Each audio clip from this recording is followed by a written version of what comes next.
Bonjour à tous et bienvenue pour ce nouveau podcast du Padre Blog. Ici le Père Jean-Baptiste Bienvenu et aujourd'hui nous allons parler de la prière. Plus exactement, je vais m'adresser à tous ceux qui ont du mal à prier, ceux qui ne savent pas comment faire, ceux qui ne savent pas par où commencer. Bienvenue dans la prière pour les nuls. Tous nous sommes convaincus que la prière est importante. Tous nous savons que Dieu nous aime et que prier c'est être présent à cet amour et lui offrir notre vie. Mais quand on en vient à la pratique, que c'est difficile. Et c'est vrai pour tout le monde, jeune ou moins jeune, marié, prêtre ou consacré, tout le monde y passe dans cette difficulté et je pense que tout le monde y demeure. J'en parlais avec mon petit frère qui est marié et qui a un enfant en bas âge. Je lui demandais « Est-ce que tu arrives à prier dans tes journées ?» Et il me répondait « Maintenant, oui, on prie le soir avec le petit avant de se coucher. » Mais sinon, pas grand-chose de plus. Je sentais bien qu'il avait besoin d'un type de prière facile à déployer, d'une sorte de routine facile à installer, facile à déployer. Alors dans ce podcast, je voudrais revenir à ce fondement. Je voudrais faire un retour aux bases. Et pourquoi pas vous partager aussi ma routine quotidienne. Notre vie, quand on la regarde dans son ensemble, on peut dire qu'elle a l'allure d'un grand marathon. Ce qui compte le plus, c'est d'être persévérant. La fidélité dans le temps long. Savoir durer. Savoir prendre de la hauteur, savoir embrasser un large horizon. Mais dans cet ensemble qui est un marathon, le détail est tout autre. Chacune de nos journées ressemble plutôt à un sprint.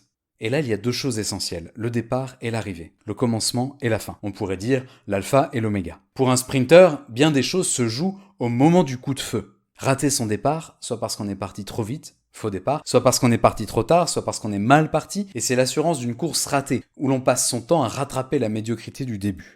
Mais il ne suffit pas de bien commencer, il faut aussi bien finir. Et vous avez tous déjà vu à la télé ou en vrai l'importance des dernières millisecondes de la course, celle où tout le corps de l'athlète est tendu vers la ligne d'arrivée, dans une ultime accélération, dans un dernier effort. Ils sont là, les fondements de la prière quotidienne. La prière pour les nuls, on pourrait dire c'est la prière dans les starting blocks d'une journée qui commence et la prière sur la ligne d'arrivée d'une journée qui finit. Alors commençons par les starting blocks. Avez-vous remarqué ce qui se passe le matin au réveil ? Pour peu que vous ayez bien dormi, même si la journée de la veille s'était mal finie ou avait été une cascade de réalités compliquées, le matin pendant quelques instants, tout est neuf, tout semble de nouveau possible. C'est le pouvoir incroyable du sommeil, un pouvoir de régénération, un pouvoir de recréation, qui nous offre la journée qui commence comme un nouveau monde en miniature. Et là, attention parce que c'est le premier carrefour qu'il ne faut pas manquer. Tout de suite, dès que la douche est prise, il faut se mettre à prier. Trouver la bonne position, là où vous vous sentez bien. Moi, par exemple, je m'assois par terre, au pied de mon lit. Je fais le signe de croix au nom du Père, du Fils et du Saint-Esprit. Mettons-nous en présence de Dieu et adorons-le. Et là, dans le silence du matin, dans ce calme tout neuf, écoutez que Dieu est là et que cela suffit. Alors parfois, il arrive que dès le lever, on soit déjà un peu inquiet de tout ce qui va se passer dans la journée. Quand ça m'arrive, j'aime à réciter les premiers versets de la Genèse. Après tout, je me dis que puisque j'en suis au moment de créer une nouvelle journée, autant m'inspirer de ce que Dieu a fait. Au commencement, Dieu créa le ciel et la terre. La terre était tohu-bohu, les ténèbres couvraient l'abîme, et le souffle de Dieu planait sur les eaux. Seigneur, moi aussi, ce matin, je suis tohu-bohu. Quel bazar dans mon cœur. Et puis il y a une petite ténèbre là qui s'est cachée dans un coin de mon cœur. Et puis il y a l'abîme de ma vie qui a tellement soif d'être aimé. Seigneur, je suis là devant toi avec tout cela. Et ton souffle divin, ton Saint-Esprit est là lui aussi.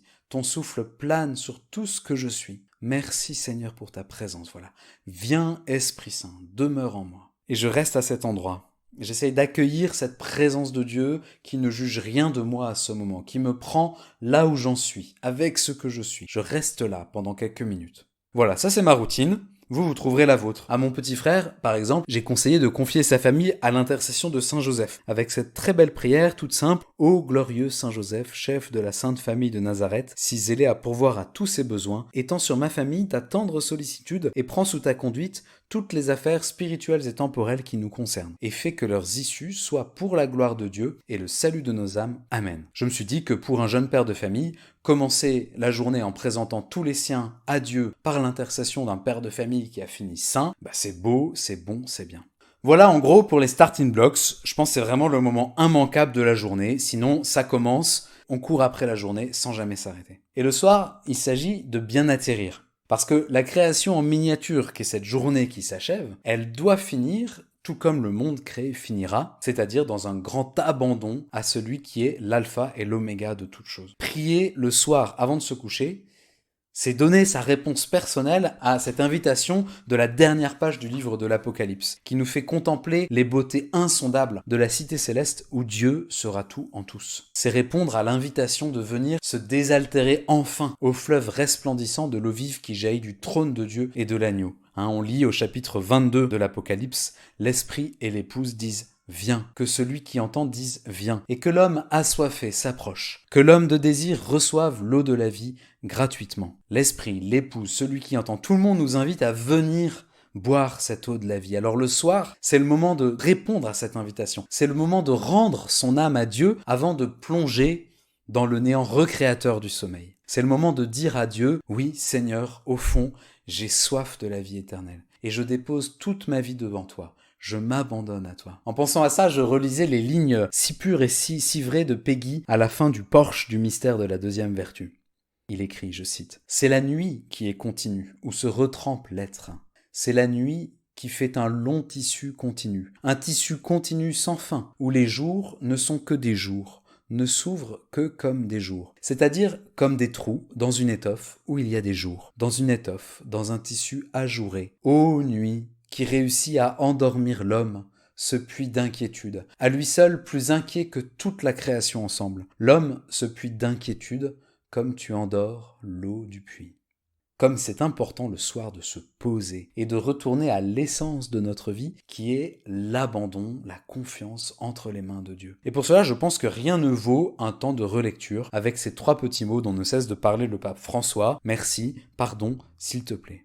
Relire sa journée d'abord dans un exercice de gratitude. Personnellement, moi j'aime prendre un stylo à ce moment-là, j'aime écrire ce qui a été beau dans la journée, dans mon carnet. Voilà, écrire aussi ce qui me pèse et que j'ai du mal à lâcher, que je veux abandonner. Et quand j'écris, je sais que ça me sort les soucis de la tête et puis que les belles choses que j'ai vécues sont renforcées, viennent habiter mon cœur, mon cerveau. Et on finit apaisé en se tournant vers la Vierge Marie, on se place sous son voile de tendresse, on fredonne un « Je vous salue Marie » ou on peut aussi chanter cette très vieille antienne en latin ou en français « Sub tuum praesidium » qui dit « Depuis la nuit des temps, sous l'abri de ta miséricorde, nous nous réfugions, Sainte Mère de Dieu. Ne méprise pas nos prières quand nous sommes dans l'épreuve, mais de tous les dangers, délivre-nous toujours, Vierge glorieuse et bénie. Amen. » Voilà, une journée bien commencée et une journée bien finie, c'est les bases indispensables de la prière. Et il ne s'agit que de quelques minutes, mais des minutes bien placées et judicieusement remplies. Et alors la mini-création, qu'est chaque journée, sera saisie par celui qui est le maître de l'histoire.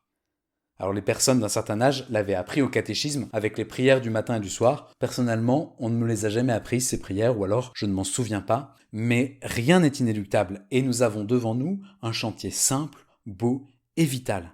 Alors bon courage à tous. Merci d'avoir écouté ce podcast. Continuez à nous poser vos questions sur les réseaux sociaux. Abonnez-vous pour ne pas manquer nos prochains contenus. Et moi je vous dis à bientôt.